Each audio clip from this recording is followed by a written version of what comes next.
Yeah, probably. I'll let some people in. Yeah, do that. We got Nick, of course. Hey, Hey guys, how's everyone doing? GM. Yeah. I got a couple more here. Yep. Look at that. We got a full waiting room today. Nice. Didn't anticipate. What was that? Yeah. So What we does got GM mean? We got a question. What does GM mean, Boris? Good morning. You already answered it. that's a good question. It's basically an acronym that stems from Google Ads, and it's very complicated, and it just means good morning. For everyone that's here, really nice to be here on this Friday afternoon. We're all very happy that Boris is feeling a bit better at least. He's also wearing the Shake the Cushions, and I think nothing's more appropriate for these calls than the Shake the Cushions gear. Yeah, for sure. Yeah, about about shaking the cushions. While you guys put any questions that you might have in the chat, I'd love to do something for the first time. Now it's going to be a screen share. It's not of an account itself, but it is about shaking the cushions, and I thought it would be a great share. Oh, We onboarded a new account recently. So there was, when I opened the account, there was a bunch of PMAXs. And so first thing we did was just run the PMAX inside scripts. And let me actually share my screen on this so that I can show. So I don't think it's visible what client it is, right? No. Okay, otherwise I'll black it out afterwards. But so this was just so hitting for me was here in account cost by channel. So you see that we have 48% in shopping, which is, I mean, then 21% in search. Now, knowing that the previous agency did not exclude brand, I'm assuming this is pretty much all brand. And of course, yeah, I know it is because I saw it in the ngrams and the search term, but I can't show because obviously the brand name is the search term, right? But then a whopping 8% of the cost on display. okay. But yeah, I mean, funnily enough, it also reflects in the conversions by channel. So that is Yes, but not on this the also in not on the same scale, but this all yeah, yeah. I mean, this con yeah, there's but remarketing it, this right? this also includes engaged view conversions. Engage. Oh, okay. Yeah, yeah. So um so yes, obviously Mhm. for everyone that knows me, we'll be taking it back to standard shopping. But yeah, so we'll keep you posted on the progress of this Yeah. situation and how it progresses. But I thought, yeah, that's a quick screen share. I have something else for later about a bidding strategy, but I'd say, yeah, is there anything that you want to share from your week? My week has been so super uneventful. Like I've just been trying to get back up to speed with everything, and so yeah, I got pretty much nothing to share. I wanted to ask you, Michael, about your client that had their Shopify canceled the other day. How's that situation? Yeah. So I got a message late last night that that Shopify reactivated their shop. God. Yeah, this really really good news. If anybody saw, because I think the post was shared quite a lot on LinkedIn. They reached the right people within Shopify. Thank God they went on a call with some pretty high level people directly. But yeah, I mean, it's just crazy to see that this happened without a warning. This is a company that, as per they posted themselves, which is why I can share it. They're on track to do 25 million this year. So even being 2 days out, just imagine the kind of damage that can have on your, like, that's 25 million. That's roughly, yeah, that's roughly 2 million a month. That's roughly 90, let's say 75K a day. Like that just hits you hard. No, yeah, I mean, first of all, it's good that they were able to get it rectified so quickly. So that was on no grounds whatsoever. It was just like an automated flag or something, or what exactly happened? Do you know? I don't know the exact details, but it was an automated flag as far as I know. Sick. So I'm assuming you paused all the Google ads, right? So now Yeah. it'd be really interesting to see once you reactivate it if it's Mhm. if it's going to be able to pick up again to the same scale, or if Yeah. there's going to be any implications. So what are you going to do? Basically just 2 days data exclusion and then hope for the best, or? Yeah, so definitely 2 days data exclusion. Now, the one caveat is that basically we did a domain migration with some of their sub stores recently.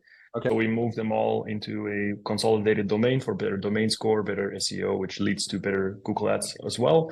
And that was not that long ago. I think it was last week. So we have been making a bunch of changes inside of the account as well, because you need to link the new feed, different merchant center accounts. So but yeah, some campaigns that had been running for months and months on end have been discontinued now. So we'll see how that turns out, especially with because they do have some PMAX in their account. So we'll see. Okay. No, excuse me. No worries, man. No worries. So yeah, but I mean, but we'll see. It will be very interesting. Yeah. Okay. Sure. I have a question here from Nick, who says, guys, because I already saw a couple of your tweets, Boris, but guys, what are your thoughts on the Google meeting from last week? I'm guessing you're referring to Google Marketing Live, right? I think so too. Yeah. I mean, so I was very sick when I tweeted all those tweets, I have to say, and Okay. I think it shows. But now in hindsight, I don't think I hit most of the announcements as much as I thought I would. Good, good things first. They didn't completely dismantle Google Ads, so like Yep. everything we have, it's still going to be valid. And of course, that first half hour was just sort of a sales show from Philip Schindler, and look at all the cool things AI is going to be able to do for you. And I buy this to a certain extent. I'm gonna be honest with you. And then there were a couple announcements that were a bit meh, because we've basically known about them ever since Google Marketing Live 2023. So it's just been Yep. rehashed or improved stuff that they'd already announced, but it never really hit the accounts in any meaningful way. And then we also had a couple interesting things. Funnily enough, the biggest reaction they got was when they announced increased controls and reporting for Performance Max. So that was when the whole place just went nuts. Yeah. Fuck yeah, Google! That was super funny to me. That was hilarious. Yeah. That was hilarious. And then the size for the lookalike audiences for the demand gen, which got reduced to minimum 100 or for it to serve. I think that was interesting. That's potentially going to be interesting to B2B advertisers as well. So we always complain about Google just caring for the big shiny e-commerce brands, and then there's nothing much really for the B2B people. So I think that was interesting. I really loved a lot of the stuff around creative optimization and like the renderings, 3D renderings for shopping and stuff like that. I think that's very promising. But I still have to see it. Like, I mean, us European peasants, obviously, we only get the stuff like we're probably gonna get it shortly before next Marketing Live. So nothing much is really gonna change for us in the short to distant middle future, I guess. Yeah, true. I wholeheartedly agree with you. The only thing that I thought was also interesting was where basically a couple of years ago, Google kind of said like, look, you're not going to need your middleman agencies anymore. We're going to help you like figure this stuff out through recommendations and auto apply and stuff like that. And where in this Google Marketing Live, I mean, they kind of hinted at like more of a collaboration between Google and agencies and Yeah, but do you think they really meant it? So to me, it kind of felt like they just said it because they knew they were gonna have to say it this time, because we were all so riled up, about the whole third-party reps things and going to the clients directly, and now they're trying to push us out with AI and stuff like that. And to me, that felt like going through the motions. Like, hey, we have all this nice AI, but don't you worry, humans. agencies, we're still gonna need you. You're always gonna have a place somewhere. But they didn't have to do it. No, they didn't. But then again, I mean, that doesn't change, at least to me, it doesn't change the feeling that it was maybe a bit forced and they just said it because there was so much negative feedback coming from the community, I guess. Okay, I got a couple other questions came in, and I also got some questions on Slack and LinkedIn. So, what do you say we dive in? Just dive right in. Let's do it. I'm so sorry. I'm not exactly sure how to pronounce your name, but I'm gonna say Bry or Brie. He asked, have you had any success running search for e-commerce? Sure. So if you circle back for, just a little bit, then I think the main product you're going to use if you're an e-commerce website is obviously some form of shopping. So that can be standard shopping. It could also be Performance Max. But absolutely, search plays a vital part in that as well, especially if you're running Performance Max, because then you're going to have to set up core campaigns with your most important keywords, predominantly in exact match, because you don't want Performance Max cannibalizing on that search traffic. So you need to protect that from Performance Max. Obviously, your brand traffic as well. Yeah. There is absolutely a place for search ads for e-commerce. Then these could lead, for instance, to your category pages or even to a product page, depending if people type it in enough, meaning it has enough search volume. I always like to use the neat little channel trick, right? So there's a tool that is mainly used for feed management. It's called Channable, but they also have an amazing module which is called search text ads or search ads. I can't quite remember.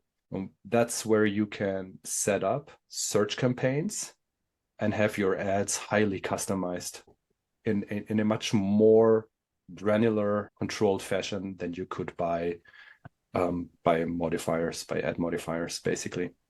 So you could have as variables the price, availability, certain attributes of your product, like the color, or if it's a sales item, if it's a bestseller, all that good stuff. And you can have really customized search ads. And in my experience, that also is a very good tactic in order to drive targeted traffic that actually converts. For sure. Yeah.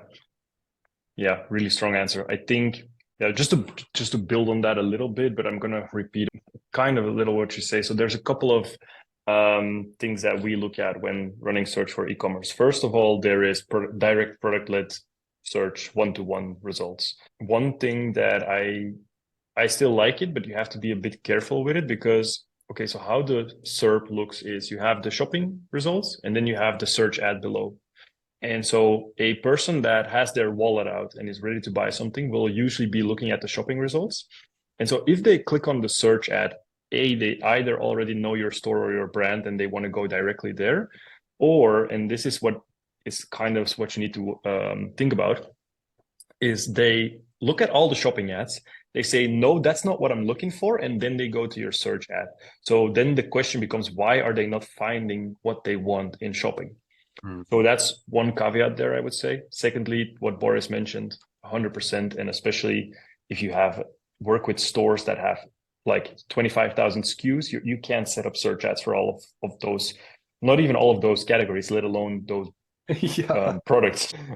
This is where like product page DSA or like I still really, really like DSA. Maybe that makes me lazy, but I still really like it.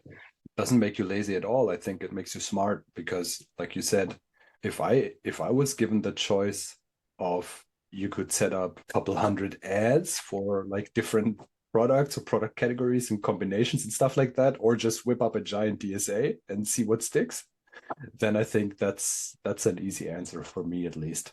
And you can always spend on what's working. But imagine you put in like 1-2 days of work and then like nothing comes around from that. That'd be a huge sunken cost. So I try to avoid that. 100%, 100%. And then what is highly underrated right now in search for e-commerce is a problem related searches. So people are aware that they have a problem. They don't know about the solution yet. So let alone they also don't know about your solution. Those people are not looking in a shopping feed. They are looking at search results. So search ads going to blog style pages or landing page style pages that have a first and more information about the problem and then position your solution.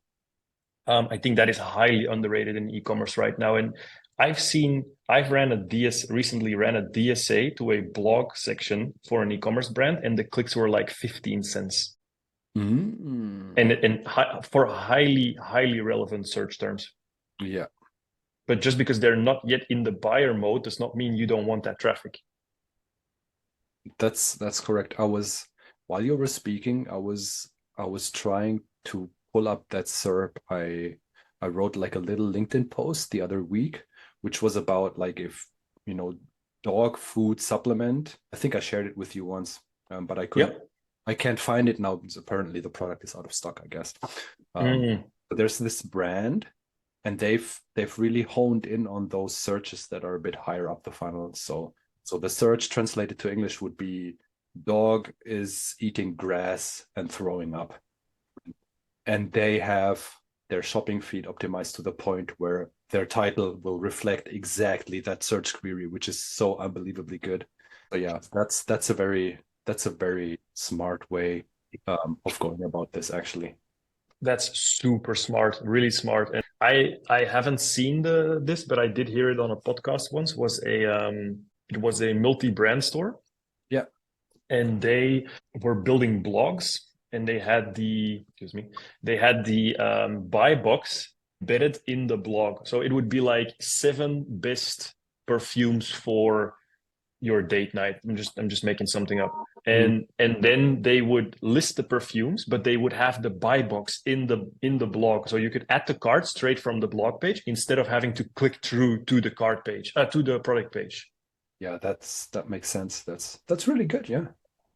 Yeah, because that is also probably a lot cheaper traffic than your shopping click straight to product page for like people that are still in research phase. Yeah. Cool. Yeah, really good question as well. Question from Legion: what should we do with those products that got most of the clicks, but they do not have very high conversions? It's a bit of a dilemma, isn't it? So maybe you want to take that one first. Sure. Okay, so first thing I think you need to ask is, one, how much are we losing in attribution? Especially if it's standard shopping. Standard shopping attribution is horrible. So verify with backend numbers what's happening. Secondly, what is it? The products are not getting conversions inside of Google Ads, so the click is not leading to a sale, or is the product not getting any sales in the backend? Because products can lead to sales of other products, like products that get clicks, not necessarily get sold. So, but I think since you mentioned do not have high conversions, I think you mean that they don't get the sale inside of Google Ads dashboard. So then I would say, try to, you can exclude them to start, to just stop wasting your budget on these, or bring them in a separate campaign through a strategy like the labelizer script or something. But don't stop there. I would say, try to investigate why is the product, the fact that the product is getting clicks means that people like what they see on the SERP. They like the product. They see the product image. They see the title. They see the price. So they like it. But then they don't buy. So what's the reason? I think that's where you have to go investigate. Yeah, I agree with you. I think, like you said, if it gets the impression, that's a good sign. So it's relevant to the query that triggered the ad. If it gets the click, that's even better, like you said, because then people actually see relevance between the query and the ad, and what predominantly drives the clicks, because Google Shopping is a price comparison tool. I think we've said this for the umpteenth time now, and people like cheap prices, especially in this economy. So I would argue the drop-off point would be somewhere after the click. So look at the product page. Does it get add to carts, or do people just drop off there? Really, really investigate what's going on there, and then you should get a much better understanding of what's really at play here. Yep. Agreed. Question from Nick. May I ask, what do you think the paid search profession will look like in 5 to 10 years when automation will be close to an end? More like working with data, like Python, for example, or more like being the product owner? If I don't think it's going to be so much the data part. I think AI is going to take care of that. If anything, I would have thought by now that we'd be much further along that thing, along that path to full automation. But it seems to me that we're just scratching the surface. So if I had the choice between those two, I would say it's more like product owner, or maybe a better description would be business coach to your clients. So it be in helping them identify, first of all, help them to become great marketers again and really hone in on that need and pain point that the client has, and how your client products can help customers solve that issue as easy and seamlessly as possible. That'd be one important aspect for sure. It's always going to be relevant. And then the other thing is for them to understand their unit economics, and so often when you onboard new clients, they don't really know like how much can they afford to pay for a new customer, or they just throw like a random number out there. I want a 350 ROAS for each new customer, for instance, which immediately gets me to ask, oh, that sounds a bit random. So I think the value or the jobs in paid search will certainly look differently than they do now, and I think it's somewhere along the lines that I just discussed. Not, to be fair, not somewhere along the lines exactly like you just discussed. I mean, I can't say for sure, but I 100% agree with what you just mentioned. I think our role will shift even more to a growth consultant role, where it's teaching the client or educating the client how to work with the machine.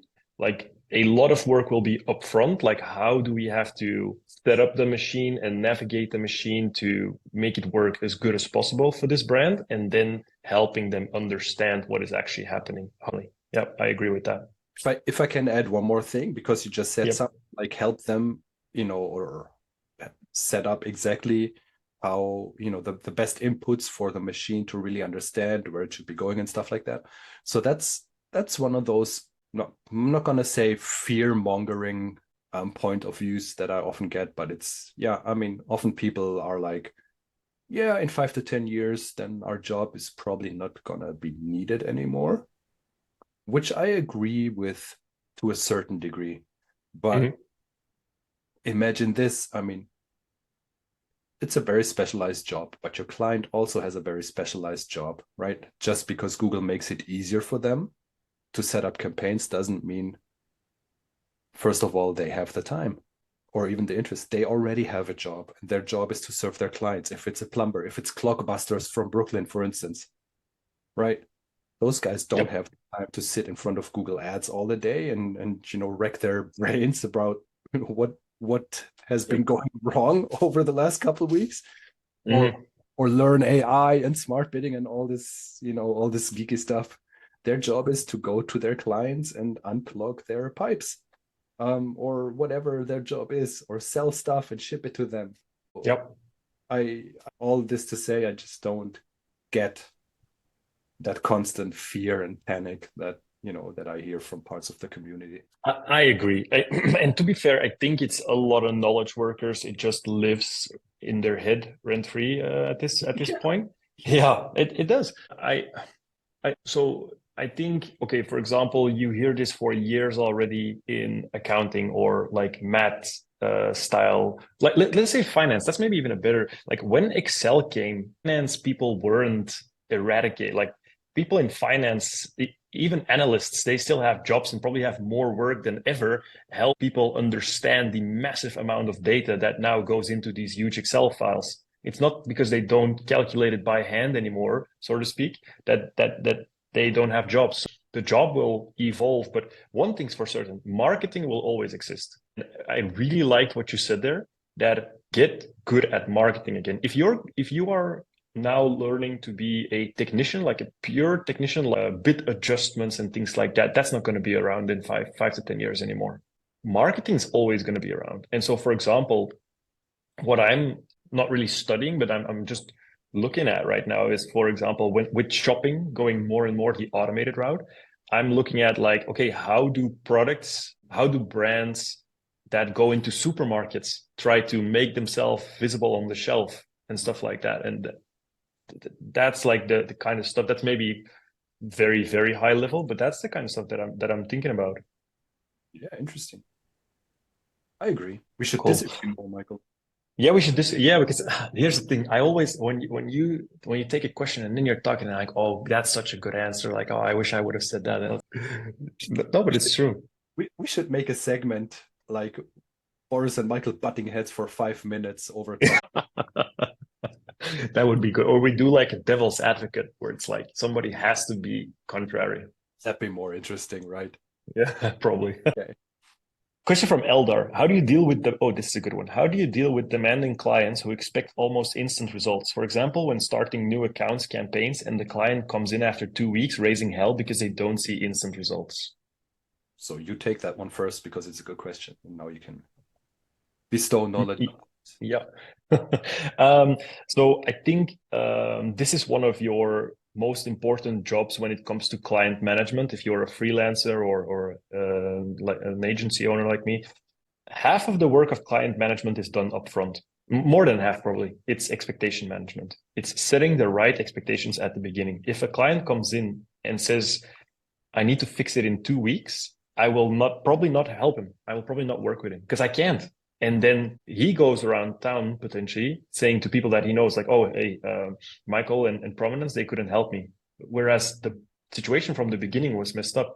And this is why in our sales process, we do a 90-day timeline, a 90-day roadmap, always, always. Even if a client walks in and he says, I want to work with you, we still say, no, we're still going to do the roadmap.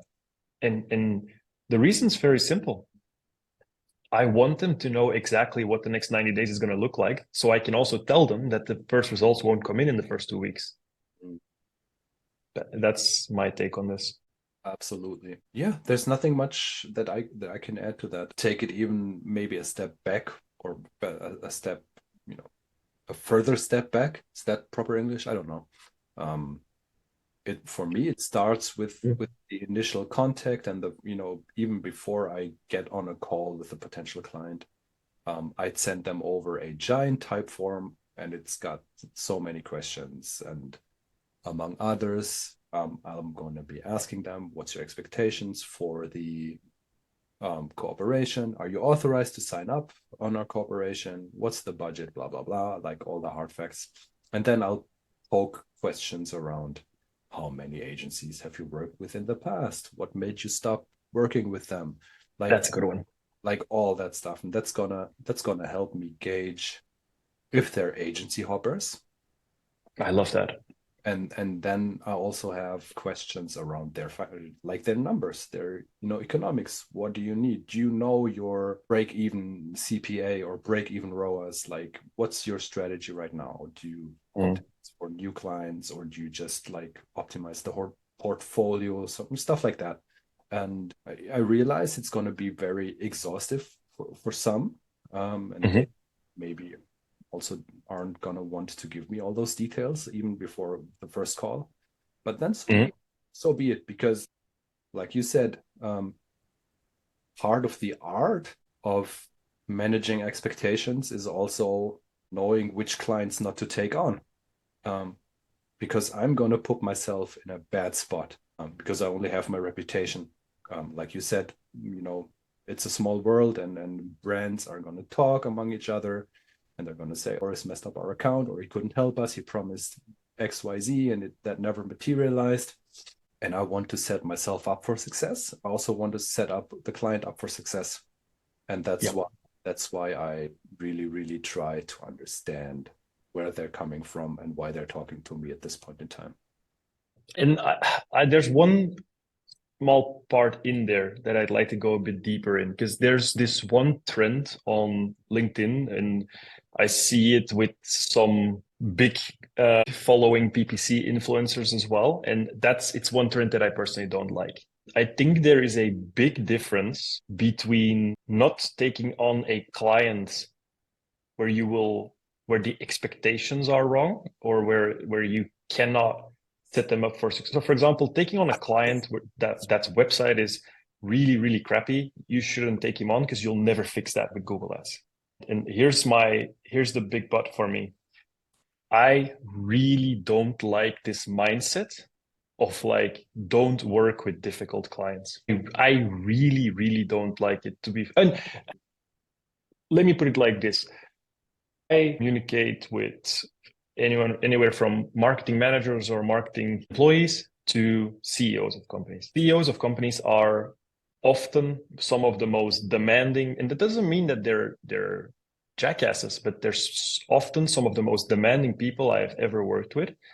And I have worked with people in the past that have literally, where I was thinking like, oh wow, I don't know if this client is for me and stuff like that, but they have literally forced me to level up as well and to improve even further. And so the idea that because a person is demanding or difficult, that you shouldn't work with them. And it's all about your goals, of course. If you don't, I mean, my ambition is to build out our agency and make it one of the best agencies in what we do.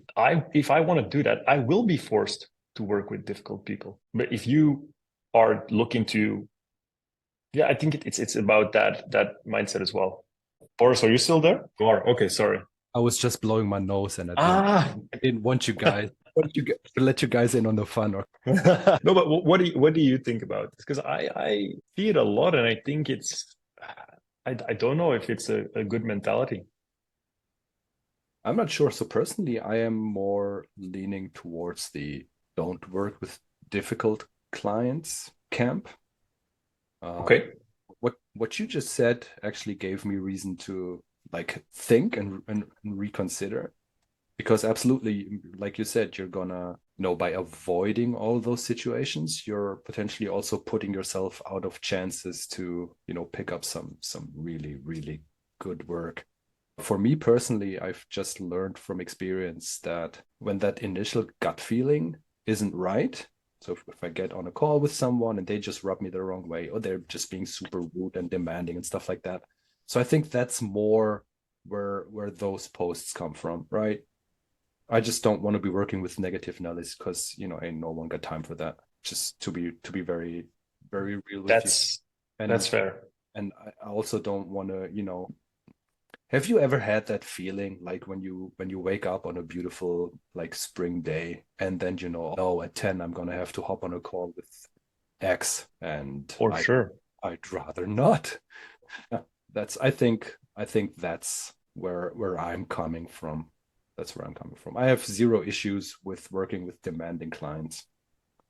But it's got to be grounded in some sort of reality. Like you said, if their business is failing, and they expect me to just turn on the Google ads and then they're going to be able to print money, that's never going to happen. And then subsequently, you shouldn't be taking their business if you can avoid it. Okay, that's the big caveat. Like, unfortunately, we have to eat and we have to pay the bills. And if we can't eat, then we're going to die. And we don't want to die, because then life is cut short. So you got to get paid at one point in time. Yeah, for sure. Exactly. But I fully agree with what you say about like expectations. If expectations are at a level that can never be met, then of course, yes, then I 100% agree with it. But for example, I had a call, it was last week. I had a call with one of my clients, and she said like, look, it wasn't a fun call. And it was for Meta ads. It was not Google ads. It was about creators. And she said, look, to be honest, like, this is not what I this is not what I expect from you guys. I expect more. And that it kind of rubbed me the wrong way a little bit. I didn't say it at that time. I said, look, I'll look over it and we'll get back to you. And then afterward, I just had to, it's not a fun message. But then afterward, I had to say to myself, like, she's right. She's right. The creatives that we just delivered were not up to par. We should do better. They were not really new, or like the concept wasn't 100% there. The details were lacking. Like it should be better. And so it's not a fun conversation to have. And I could have described her as, oh, it's a difficult client, but it was completely right. Always. So sorry. It's good to have some level of self-reflection and self-honesty, for sure. Like yeah, I mean, you fall into the trap of saying, hey, I'm one of the top 50 PPC influencers in the world. How dare you speak to me like this? You should be better because, you know, my word is gospel. Yeah. Try to stay away from that sort of mindset. Exactly. That's a really good point.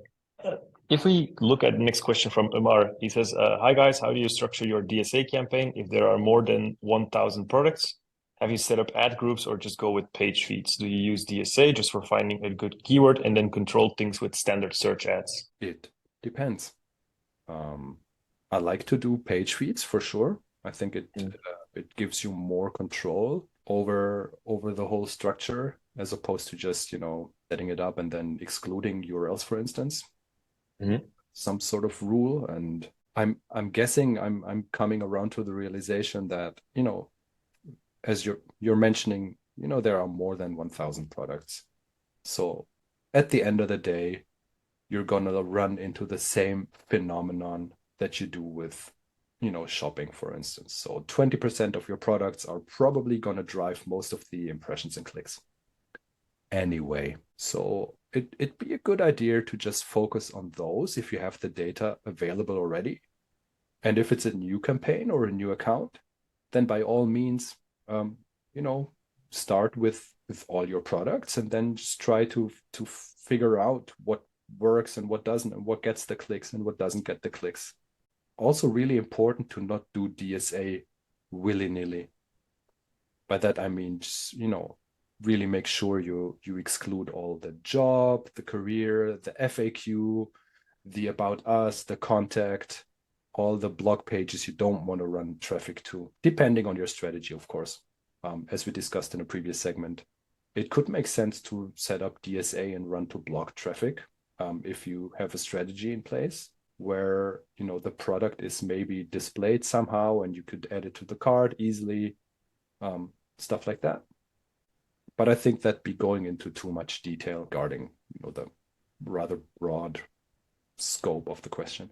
Yeah, but yeah, I have very little to add, to be honest. I mean, yes, if it's more than 1,000 products, don't go like it's just don't go like killing yourself creating like hundreds of ad groups and stuff like that, and that doesn't make sense. So yeah, but other than that, just agree with what Boris said. Romain asks, can you explain the standard shopping attribution problem? So it's for you. So I don't know why, to be exact, but I do know, and I have seen in the past, that standard shopping, not even standard shopping, the shopping feed, the attribution is way, way worse than search. And I to be fair, I don't know why. I'm wondering if you look into a shopping campaign, you will have all your products and all your product IDs, but you will have one ad.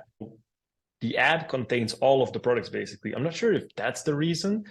I'm also not sure, to be honest, how that works. If you have multiple in one shopping results page, you have multiple products, but you have only one ad. So how does that work? I don't know if that's the base of the issue, but we see, Roman, that standard shopping or shopping in general can lose up to like 50% of attribution, just 50% of conversions not tracked.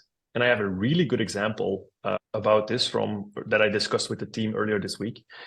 We have a client that's running on POAS, profit on ad spend. So we were running a shopping campaign in one of the European countries that they target, and in-platform results were shown as around a 1.5 profit on ad spend, which is below their target.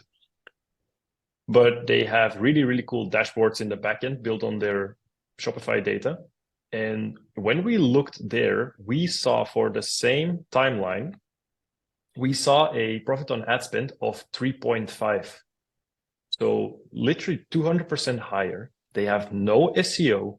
They have in that country, sorry, they do have good SEO, but not in that country. They have no SEO. They don't run meta ads there. No other channel. So it has to come from Google Ads. And we checked if other campaigns were interfering, but it had to be that campaign. So especially because that is the one thing that I noticed is they have a long sales time lag. So at least 10 days between click and sale. And Google just loses a bunch of attribution on shopping there. Yeah, truth be told, I also don't know the reason for why that would be the case. I first learned about this from one of the Solutions 8 videos where John discussed about this in detail. I'm pretty sure that that's where you picked up on it as well. But long story short, like you described, with standard shopping campaigns, you lose a ton of attribution. And that's what makes it even more important to be looking at, actual backend data and Shopify or whatever store system you're running on. Yeah. Yeah, 100%. Happy Friday. Happy Friday to you as well, Matt. Yuri says, dealing with a potential client that wants to know everything we'll be doing for the first 3 months. So how much detail do you go into it, these roadmaps you mentioned? Some actions are impossible to know in advance, of course, and are based on testing. Yeah, Yuri, for sure. The roadmap is a strategic roadmap. It's not a tactical roadmap. It's not, these are the exact keywords we're going to exclude, for example. Or this is the channel that will work for you specifically. It's very much more about strategy and because we see quite a few accounts, of course, it's also more about okay, this is what we have done for a company like yours in the past that was successful. And this is the way we build up to it. That's kind of it's not very tactical. And of course, every account is different. Yeah, I tend to agree mostly. So before I take on a new client, I always start out with an audit, which is a paid audit. And as a result of that, I'll always have, it shouldn't be such a big issue to come up with testing or roadmap items for the next, 60 to 90 days, to be honest with you. Mm-hmm. And then if you do like 1 or 2 of those per month, which should be plenty, to see if you can push the needle in the right direction. Because remember, you have to isolate all these changes and really for you to be. And I'm getting tired now. You have to isolate changes so you can know which changes actually led to better or worse results. Okay. That was a bunch. You're a bit tired, aren't you? I am. I'm sure you could say this much less complex, in a much less complex way.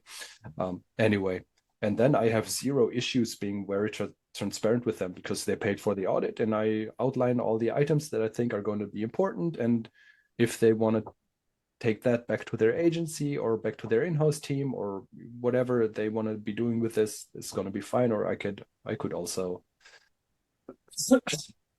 implement these changes. But yeah, I go into as much detail as I think is needed. Yeah. That's cool. It's a good way of. It's also different. The roadmap is kind of based on an audit for us, but I think it's still a bit different. And also, you do it paid. I think almost exclusively. We are with us. It's case to case, I would say. But yeah, so it's different in that regard, I think. Yeah, I just like a paid audit as a sort of intermediary test project, so to speak,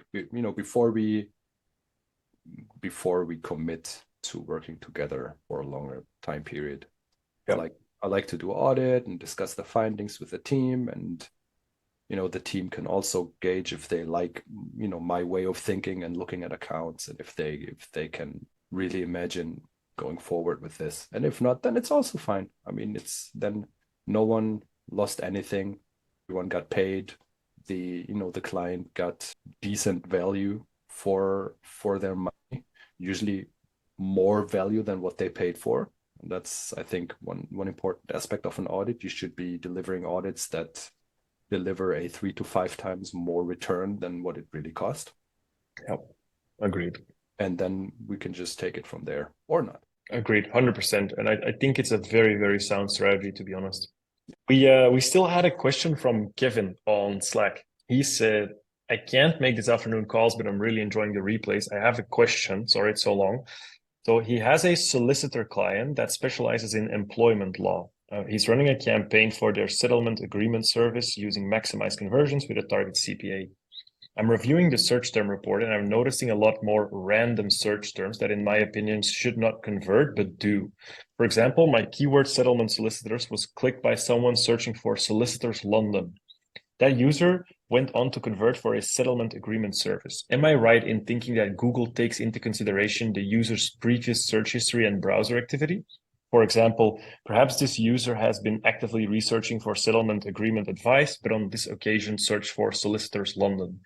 If this is the case, what do we do about negative keywords? Because I almost blocked solicitors London for being too broad. Thank you. So I'm not sure if I caught all of that, but one aspect stood out to me, and that was the question if he's being right in that Google is looking at browser history, like other bidding signals, in order to be able to determine if that search query is going to be good for his account in order to trigger an ad.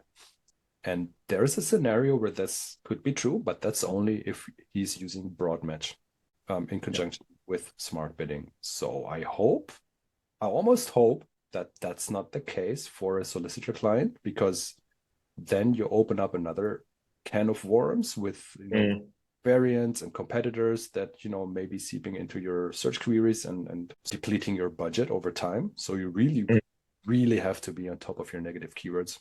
And then the other question is, if that search query, Solicitor London, led to a lead. So I'm assuming it's just a submitted lead form on the website sort of situation. Did that actually convert into like a paid job, right? Mm-hmm. Yeah.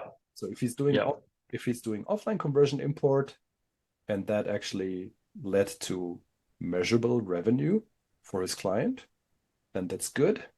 And then the only other consideration that I'd be making is that search query well suited for that ad group or that landing page, or is it better suited in another ad group? Yeah.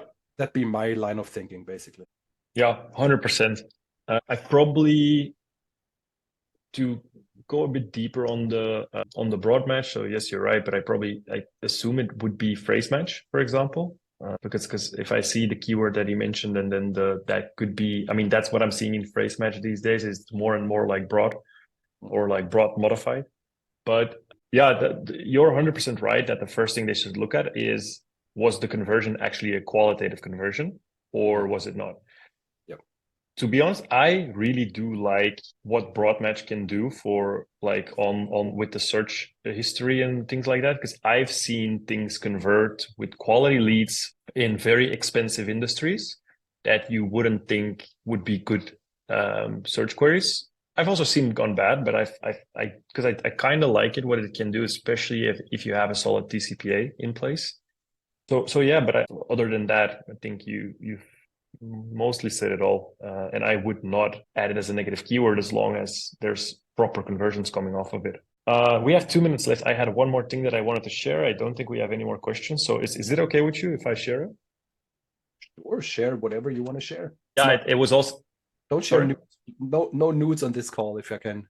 Not on this call. What? Never mind. No, it was the hook on my LinkedIn post, which is why I thought I'd still share it. It was actually something that we're testing with right now for a client, and I'm seeing some really good first signals. But basically, have a TROAS goal of 100%, so they want to just go break even on their non-branded traffic. And we've really optimized the account really well. not to pat myself on the back, but I think we've started also segmenting out locations to like scale inside of locations. But we were really hitting a ceiling there with that TROAS, and then trying to drop it a little bit, but then the actual ROAS also dropped. So really wasn't working for us. So we were kind of stuck. But now, so what we're actually testing is we're testing their main campaign, or one of their main campaigns, let me put it like that, on a portfolio bid strategy. And so what we did was we looked at what the TROAS was on 100%. We looked at the search terms and the CPCs that came in, and some CPCs were like $8, $9. The average was around 150. What we did was we set a CPC bid limit on the portfolio strategy of, I think it was around $3, and we dropped the target ROAS to 85%. And suddenly the campaign started spending more.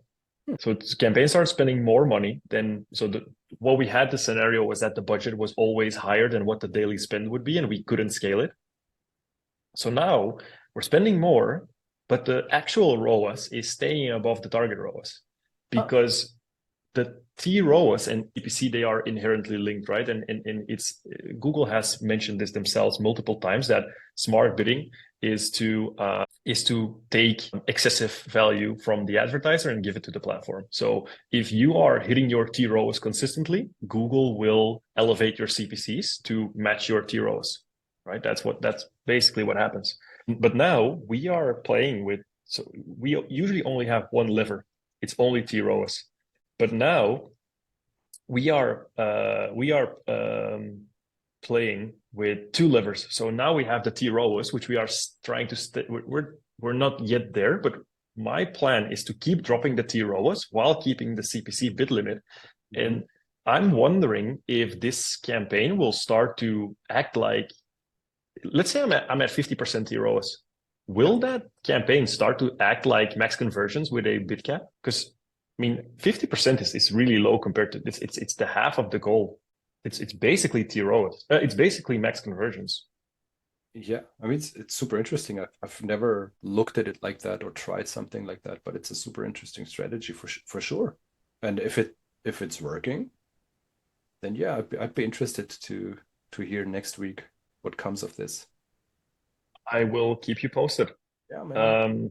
Bry had one more question. You still want to take it, or otherwise I'll answer in a DM? I actually have a pretty hard cap today, and I gotta make tea for myself today. So okay, of course. Cool. So then, sorry about that. No worries. Right, send me a DM on LinkedIn, and we'll talk there. And then other than that, we were 17 people today, so really nice. Really good session. I thought it was super interesting. Boris, take care of yourself, and I'll see you all in the next Google Ads Hangout. All right, guys. Thanks. Bye. Bye, guys.